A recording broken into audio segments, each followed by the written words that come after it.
We talked yesterday, and we said where we were sometimes last year, we are on the precipice, and explained countries which have been on the precipice, and those that have tipped over.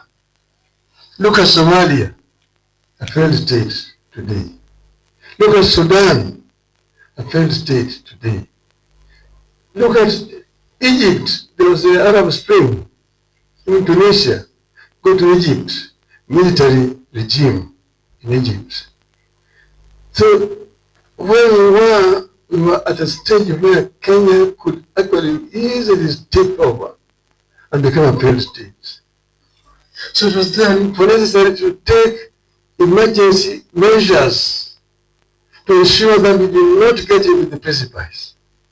It was necessary to make compromises in the interest of the country. This is what we did, and we don't regret having taken that the action that we did. We did it in the best interest of Kenya. But I also talked yesterday about good governance that we want to see in our country. The issue of corruption is a cancer in our society. And you cannot really develop the irrespective of all the kind of steps you take, unless you actually tame this animal called corruption. And corruption exists almost in every aspect of our life today. People only focus on the corruption in the executive. Yes, corruption is domiciled in executive, it's there. In all other sections of executive, both at the national level and at the county level. This we must deal with. In procurement, in revenue collection, there's a lot of corruption in the executive and in the devolved units of our country. But the corruption also exists in the legislature.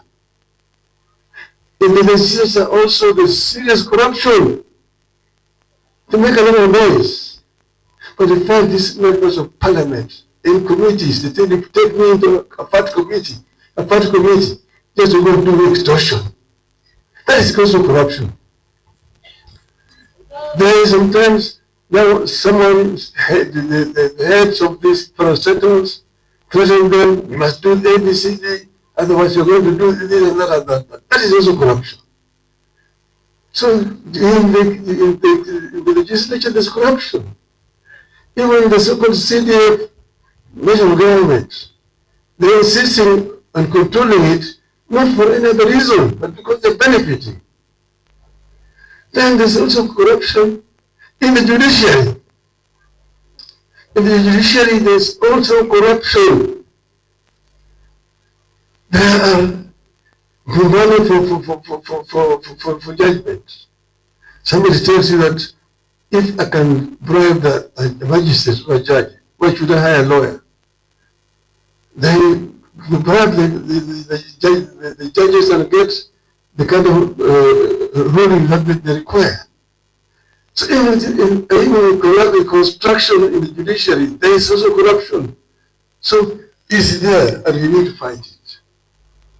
In the media, there's also corruption in the media. Under the pretext of exposing corruption somewhere themselves, they've been given money. So Time has been awarded corruptly. They have been given money by the losing contractor to try to fight so that the award is cancelled. Media is not exempted from corruption. So we need to fight this corruption in all spheres of our lives in our country. That's when we're going to have a country that can develop.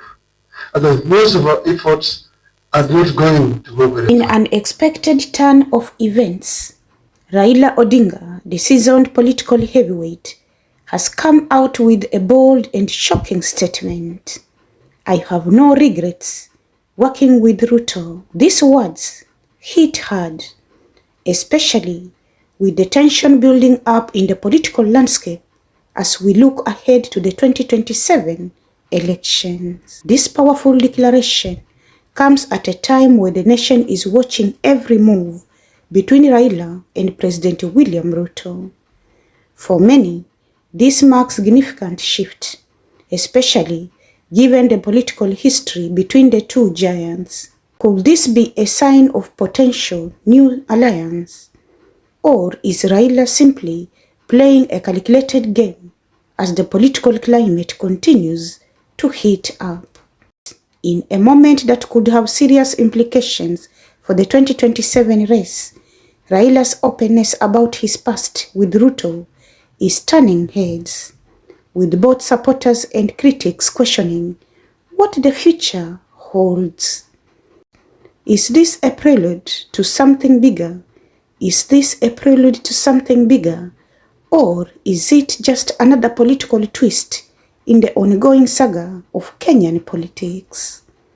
With the 2027 looming large on the horizon, we can't help but wonder, what does Raila's no regrets statement really mean for the country's political direction? Stay tuned, because this is a conversation that is far from over. From all of us here at Sauti Mzalendo, stay safe, stay engaged, and keep the conversation going. Until next time, keep believing in a better, stronger nation.